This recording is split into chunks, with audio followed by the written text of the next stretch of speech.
He is a two-time national champion, Heisman Trophy winner, College Football Hall of Fame inductee, and former pro baseball player, plus a five-time New York Times best-selling author who's helped thousands of people with his Tim Tebow Foundation. His latest book, Look Again, Recognize Your Worth, Renew Your Hope, Run with Confidence. What a great title that is. It focuses on the stories of those who are some of the most vulnerable in our society. And joining us right now, of course, is Tim Tebow. Thank you so much. I appreciate it, man. Welcome. Thank you. This is, I'm so glad that you're doing this because you're focusing specifically, very specifically on women and children with disabilities. You talk about them having these issues and being so vulnerable in society, but you say that every person has a royal reality. Yes. What do you mean by that? Well, I truly believe that, because when we really believe that every single person is made in God's image, what does that mean? And a lot of people will talk about it as our functions, that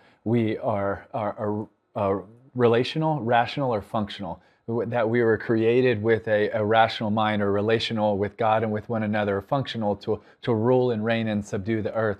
But I believe it's so much more than that, because a few years ago, I was so convicted because I thought, man, well, what about the individuals on planet Earth that maybe can't do those to the same extent? Are they made less in the image of God? And I believe absolutely not, that everybody is made in God's image, and there's no more and there's no less than. And so when we really start to look at it, the term image of God was a term that was an exalted term in the ancient Near East. And really, if you would have been reading the Bible, you'd have seen that we're made in the image of God. What you would have looked at it and compared it to was where you saw that, and what it was used for is for kings or for monarchs, for an Assyrian king or an Egyptian pharaoh. It was used as the image of the God that they believed in. So when you're reading Genesis and you see that we were made in God's image, what you would have taken, it is a term for royal worth. It is how much the God of this universe loves every single human being, man, woman, boy, or girl. And that's the hope that I want when people pick up this book, is that it would be the most encouraging, and actually more than a book, I hope it's a wake-up call where people would truly recognize their worth, that, man, I'm made in God's image, and that's not just for what I need to do, but it's who I am. I don't believe that we're image bearers, we're image beers, right? It's not that we have to bear it, we get to be it. We're made in His image, and there's nobody that is less than. But you look in our society, and unfortunately in so many places, we treat people as less than. But I don't believe anyone is less than to God, and they shouldn't be to us. You are speaking with such passion right now, and I feel like you're living out the Beatitudes. Well, thank you. But I know I've also failed at this. How many times have I looked away or looked past or didn't see someone that I'm supposed to see? And that's really why I titled it Look Again, because there's so many times that we get so busy and caught up in the rat race and everything else that we walk by the most valuable thing in our society, people. We look past the most valuable thing. And really, it's because we put people's value as equal to what we value about them. Maybe their opinions, or maybe where they live. Say that again. We value, what we value about people is often what we find as valuable, what they do that is valuable for us, right? But when we do that, maybe it's their opinion, but what happens if somebody disagrees with my opinion, or I disagree? Is their value less than? We see it all the time. Or what happens if someone makes different choices than you? We devalue them. What happens if someone has different beliefs or different political views? Then we devalue them. And we can have differing opinions and differing views. That's not bad. I actually believe it's good. But it shouldn't change the value and the worth of human beings, right? The opinions, and we can like and we can dislike and we can have agreements, but it shouldn't change the value. And you see, I'll give you an example. Is if I dropped a penny right now and I said, Gio, I dropped a penny, I need to find it, like, you would be like, why do you care so much about a penny, right? But if my wife was here and she dropped her diamond wedding ring, and I said, hey, my wife dropped her wedding ring, you would probably stop and you would say, oh man, that's really important for a couple reasons. One, you know it's innately valuable to her, but you also know that it's valuable, right? That it's truly valuable. You would stop and we would try to find that ring. But what happens in our society is, how often do we view people as pennies and not more priceless and precious than any diamond ring that has ever been created? You see, I believe when we actually view through the lenses of our eyes in our heart and value people that way, it'll then change our actions.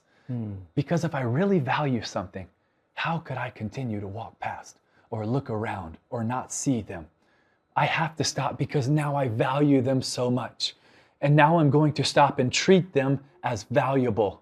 That is so beautiful. That is really beautiful. For the record, I would help you find the penny. You probably would. I would. You probably would. There was a moment where you were in Germany. Yes. And you went to the site of the Special Olympics for 2023. But almost 100 years ago, that same site was a place where you had speeches and rallies from Nazi Germany. What was it like for you to be there on that ground? It was surreal because it really was something that was created out of evil and darkness, but now being used for good. And that's what happens when darkness and light meet. Light wins every time. You see, when we were there, it was surreal. It was just awesome to be able to celebrate for the Special Olympics, 7,000 athletes from, I think, 170 plus countries. And we're seeing the pictures right there. It was over 20 sports, and it was just so amazing, and it was so incredible. But one of the things that I learned while being there, and I couldn't help but study, is before the Holocaust started, what Nazi Germany was doing with individuals with special needs. That there was over 275,000 individuals that were part of the Life Unworthy of Life program they called mercy deaths, mercy killings. That they killed over 275,000 because they saw them and believed that they were less than, and it was actually part of the training in getting rid and them preparing for the Holocaust. And it was so impactful for me because one, now this place that was created for evil is now being used to celebrate all and value all. And so many of those individual athletes, from where they come from, sometimes they're still devalued and treated as less than or insignificant, in some places still cursed, but now they're being celebrated as they should be. And so you get to see the stark picture of what something was created, but how when people rally to value people, it can change it, right? Something that might have been created for evil, we also believe our God can use for good. Yeah, it's meaningful to you, but so meaningful for them as well. And they're just incredible. It's just, my life has been so impacted in such incredible ways by individuals with special needs, by individuals who have been looked past or treated as less than or forgotten, because I don't believe any of them are less than to God, and they just can't be to us. Yeah. Tell me about your Night to Shine events. It's my favorite night of the year. It's a Friday before Valentine's, and it's a worldwide celebration for individuals with special needs. And this last February, we were able to have it in 63 countries and over 820 locations. 63 countries? Yeah, on the same night. And does that just blow your mind? It really does. And have over 100,000 kings and queens be honored at Night to Shine. And it really is so impactful for me. And one of my favorite stories from this last year was there was a church with a young man who was in a medical bed, and he couldn't get out of the medical bed. And it was a big medical bed, and it wouldn't fit inside of the church. But I wasn't even part of it. I didn't know this. They did this on their own. So the church said, no, we're not leaving anyone out because we don't believe anyone is left out. We're not going to treat them that way. So they literally tore down the doors, tore down the railings so that he could be a part of Night to Shine. And I love that so much because that's the type of effort and mentality that we should have for everyone. Those with individuals with special needs, those that have been abandoned or forgotten, those that have been trafficked or exploited or treated as less than. Everyone has an equal value and worth, and we need to start treating them that way. Oh, that is beautiful. That is beautiful. You just became a dad. Yes. What's that like? It's surreal. It's so special. A lot of people ask, they'll say, Timmy, did you ever realize you could love something that much? And I think I look did. At that beautiful photo. Oh, that is an awesome photo. I think I did because from when Demi told me she was pregnant, it's just this surreal feeling. But I think one of the things that's really changed for me is the level of responsibility. That when we got home and we placed Daphne as our daughter's name in the bassinet, and I look at Demi, I'm like, okay, what do we do now? Like, what's next? What's the game plan? But I look around and I start thinking, okay, she could possibly one day fall on this corner, or this stairs is too dangerous. And so you start planning ahead to prepare for what might be future obstacles for her. But it also impacted me in a way. And I thought, man, how often do we not do this for our fellow brothers and sisters in our own communities and societies? We don't take that level of responsibility, and we should. Yeah, I mean, look, she's lucky to have you as a dad. Could the University of Florida be lucky to have you as head coach?